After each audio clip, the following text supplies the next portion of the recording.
How's it going, guys? It's Pride here, back with part 14 of What If the Earthlings Were Strong. In the last episode, due to the invasion of the Dark Namekians, Piccolo and his fellow Namekians seem to be one step away from total defeat. However, Piccolo's true plan is about to take place. So, without further ado, let's see how Piccolo will seize victory.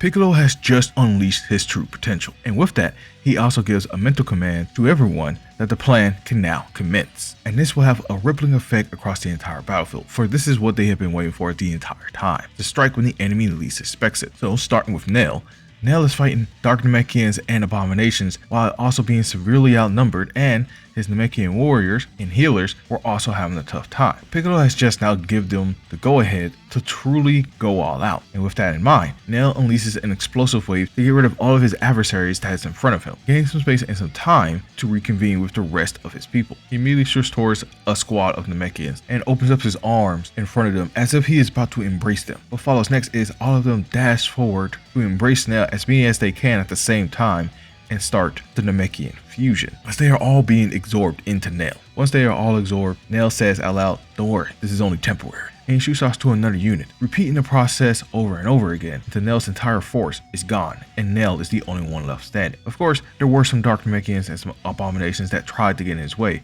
but as he got more powerful, they stopped being a hindrance and he was able to deal with them quite handily. And by the time Nail is done, he is ready to face all of the Abominations and Dark Namekians by himself. But he's not truly by himself, for he's about to show them the difference between quantity and quality. He may stand alone, and it may seem like he is even more outnumbered than he ever been before, but everyone is with him now. He has unity, something that these Dark Namekians clearly lack, as they only pretend to work together while there is nothing but hate and deceit in all of their heart. None of them are truly working as a cohesive unit. They're only doing things because they have to, not because they want to and want to have their fellow Namekians survive the fight. No, they are all selfish and greedy in their own ways and won't hesitate to backstab or even deal collateral damage to each other just to hurt the enemy. Nail has noticed this and knows that this is a weakness that potentially could have been exploited even before the mass fusion. However, that could have still dealt in casualties of their own. This is what Nail's and Piccolo's main goal is trying to avoid. But not only that, doing a mass fusion is more efficient, as these Dark Namekians are about to find out. As Nail fused with more than 100 Namekians,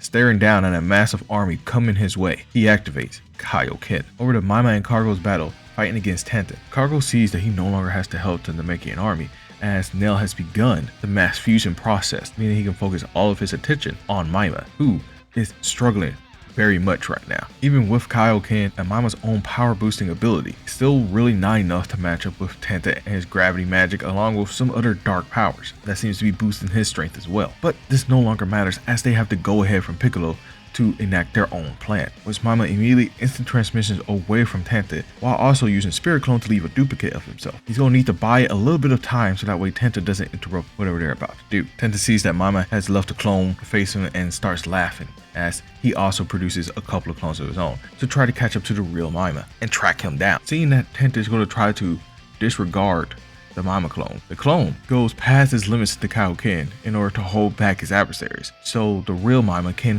have time to complete his plan. He only needs a couple more seconds, so holding Tenta off and sacrificing this clone body is well worth it, as it is going far beyond in Kaioken, attacking Tenta and his clone, keeping him occupied. Tenta does try to circumnavigate this Mima, but is using every trick in the book to not let Tenta get too close to where the original Mima is at, while Mima is trying to hide his power loads, that way he cannot be easily sought for. Now the question begs, what is Mima doing at this exact moment? Well, he is with Cargo, and they have enacted the fusion dance. A dance that Piccolo has taught these two in secret for an occasion just like this. They only needed to buy a few seconds, and thanks to Mima's clone, they have it. By the time Mima's clone is destroyed, the dance has already been completed, bringing a whole new being into existence, who shall be named Margot. Tenta rushes over to where Margot is at and looks on in confusion.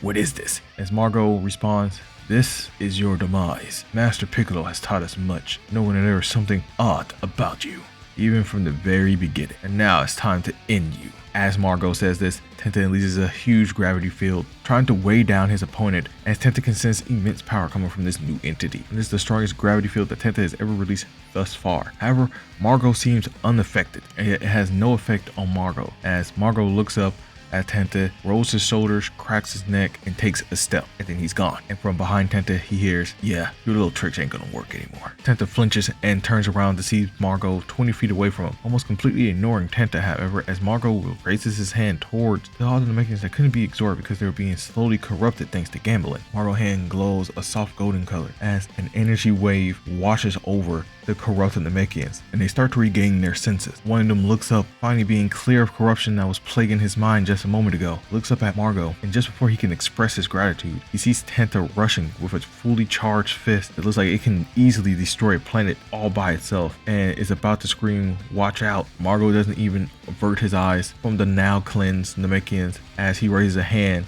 and easily catches the punch, dispelling all the energy. And he goes on to say, "I got this guy." As Tenta, with a strained, shocked look on his face, says to Mima, What is this?" As Margot says, "Unity." Now back all the way over to Piccolo. All of this has unfolded, and even Gamelin is shocked to see what is going on across the entire battlefield. Tenta is about to be pushed back, and this easily looks like he's going to be defeated. A wave of red energy shoots forth into the sky over where the army of the Dark Namekians are at, and he can sense that his forces are dwindling at a rapid rate. And finally, looking back at Piccolo, seeing how much he has already changed and how much more powerful he is right now than he was a second ago, Gamelin says, "What have you done? What is this?" And Piccolo says, "It's a well thought out plan. That's what this is." "What, do you think you was the only one that can deceive people and use those as tactics towards victory? I've been playing this for a while now." And then that's where we go back in time just a little bit to where the beginnings of this plan started to form. Back when Piccolo was training Mima, Tenta, and Cargo, as his power started to grow and he became more and more attuned with his soul, things were becoming a lot clearer when he was reading energies on a deeper and deeper level. And something always struck him as off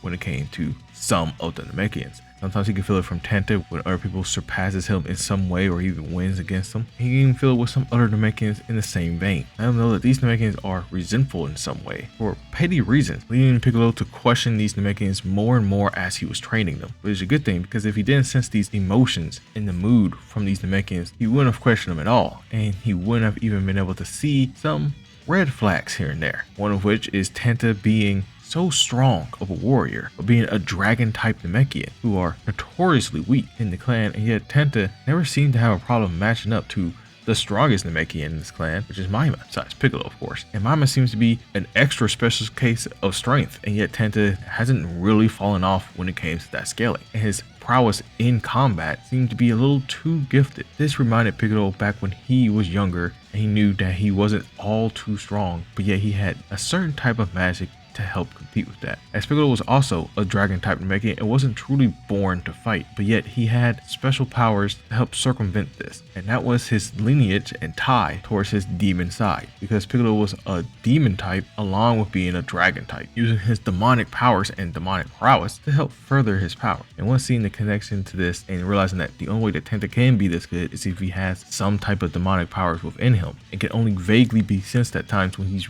really angry or really upset, Piccolo started making plans. He started training the Namekians that he can truly trust, the ones that felt sincere completely and were pure. He started training them in secret, away from prying eyes, away from Tenta. And as a just in case measure, he taught them the fusion dance, knowing that this special dance will offer an even greater power than simply absorbing a Namekian into themselves. So Piccolo has taught his two elites how to do the fusion dance, while making sure the trustworthy Namekians also get a little extra special training so they can be a little stronger. And so these were the preparations that Piccolo has set forth for a day that he felt would eventually arrive, just from his suspicion from Tenta alone. And as we arrive back into the present, and now with Piccolo's potential unleashed, he delves into the fight. Gamelin still has all of his clones around him and still in his incorporeal form, so he doesn't think that Piccolo can actually defeat him as he is now. But that is where Gamelin is wrong, as Piccolo dives in and attacks the incorporeal form. Gamelin thinks Piccolo has gone deranged with power. Maybe his ego was too big and he's severely overestimating himself, as Gamelin makes his clones to wait for the perfect opening to strike down Piccolo. But that opening never arrives, as Piccolo actually does connect with the real Gamelin. Gamelin is confused as he sees his body becoming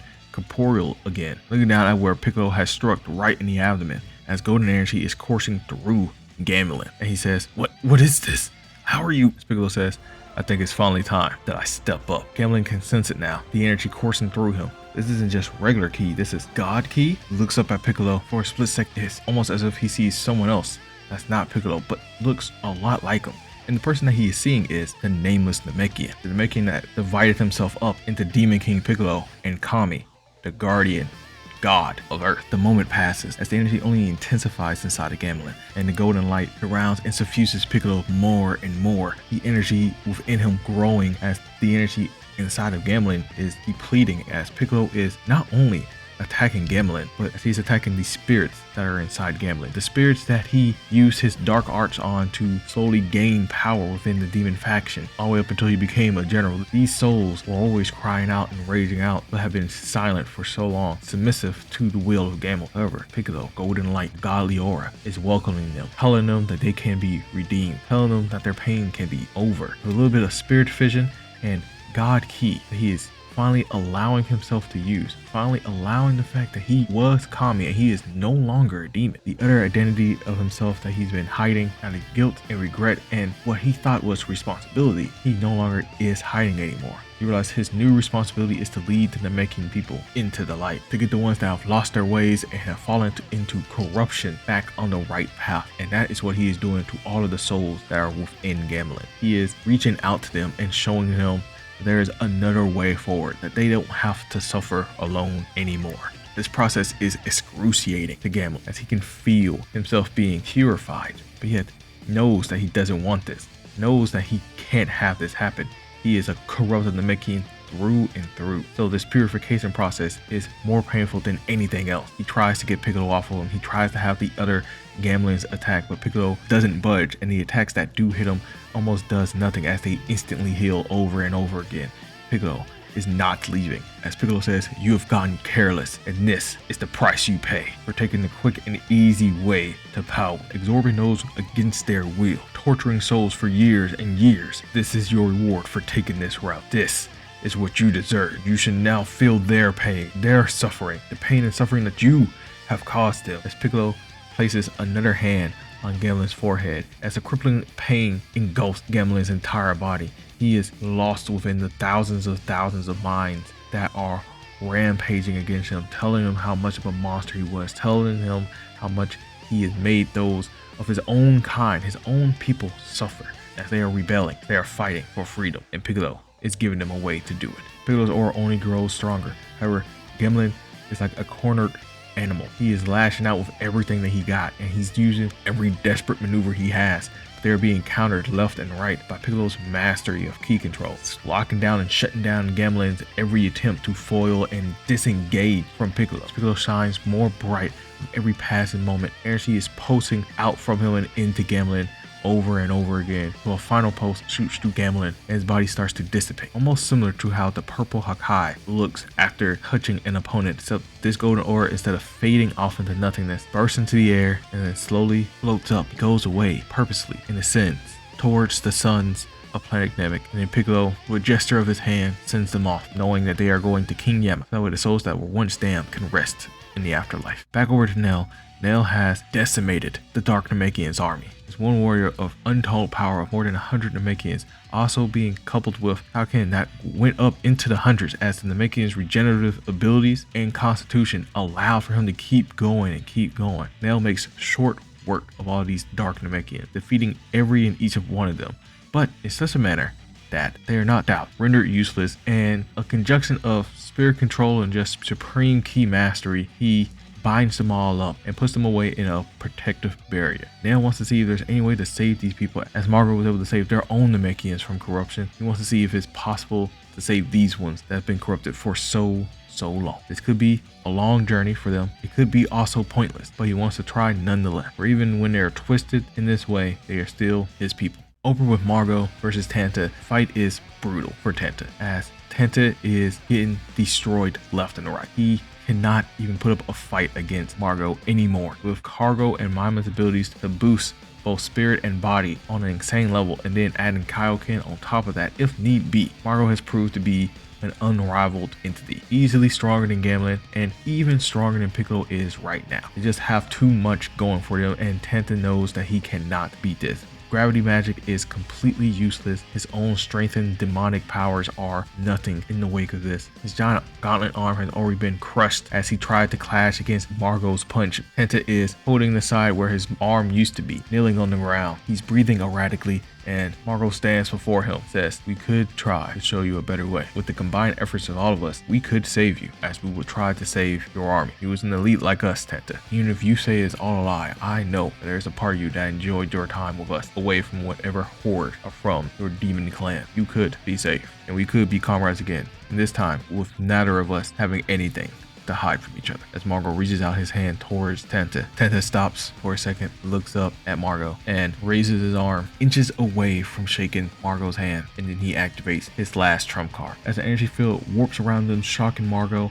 and temporarily holds him in place. This magic is more of a stasis than anything. It's not purely gravitational, but it does have elements of it in there. Margot wasn't expecting this, and he struggles to free himself of this, and by the time he frees himself from this entrapment, Tenta is gone. No trace of him left anywhere. Margot looks around with a disappointed look on his face. He wasn't actually hurt by whatever that effect was. All it did was make it so that way he couldn't react or do anything. Margot looks around the rest of the battlefield and realizes that everything has been done, relaxes, and defuses back into Mima and Cargo. Cargo goes over to the entrapped namekians that are all unconscious as he looks at them and wonders if he can heal them. Piccolo comes down, says, "Just in case, I'll stay for a little longer. If they can't be healed to be who they once were, or to be their true selves even, then I can send them off. And during this time, you now all know there are enemies afoot. Now I don't know if this will be the last time we see them, so it's back to training for the rest of you. And after this, I'm going to go back to planet Earth, because I have a feeling that this could be a universal threat, not just a threat against our people." And so they all begin the healing process. Spend another month trying to get the namekians purified. Some they can, and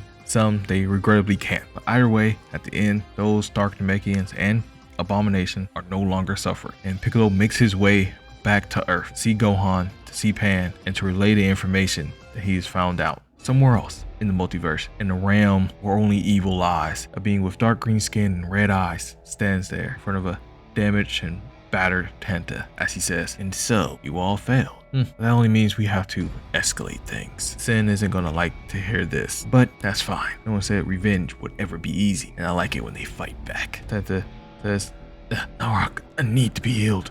With Gamelin gone, I guess there's a spot open for General. Once I'm healed, I'll deploy another faction, take them out. This time we won't lose." Narok says, No, not this time. I have a better use for you. You should become my fuel." As Tenta screams out, "What? No, I've done everything for you." Didn't get to finish the sentence as Narok absorbs the very essence of Tenta, soul and all, and immediately converts it into pure raw power. Not even a remnant of who Tenta was remained. Looks like I'm gonna be fighting this Piccolo a lot sooner than planned. As Narok looks down, Narok clenches his hand and opens it to feel the power radiates through his body. He says, "What a fool. Now back to operation." And we leave there to go to a planet where there is constant fighting and the planet is constantly shaking, as three warriors going toe to toe against each other. Yamcha, Goku, Vegeta, all using their form to the highest level, are all on Beerus' planet training. And so in the next episode, Yamcha in a red aura that looks like Kaioken, but the aura itself is vastly different as his eyes glow yellow. Vegeta with purple suffusing all around him, also in a flame-like manner. And Goku in Master Ultra Instinct with white, stark hair, calmly looking at both of them, waiting for the moment where they all attack, waiting for the right moment. And that is where we ended, as the troubles with the namekians are only momentarily over. But now it's time to see in the next episode what Yamcha has been doing with all of his time training and the adventures that he has had with Goku and Vegeta as they are on their own path to growing strong. I hope you guys enjoyed it. If you did, you know what it is. Hit that like button, subscribe for more, and leave any of your thoughts down below. I'd love to see what you guys have thought of this so far. I'm going to be bringing out a video describing the Dark Namekians in more details at some point, but the primary focus is finally getting back around with Yamcha, as we are getting closer and closer to the end of this story. I very much appreciate you guys watching, and I'll see you guys later. Peace.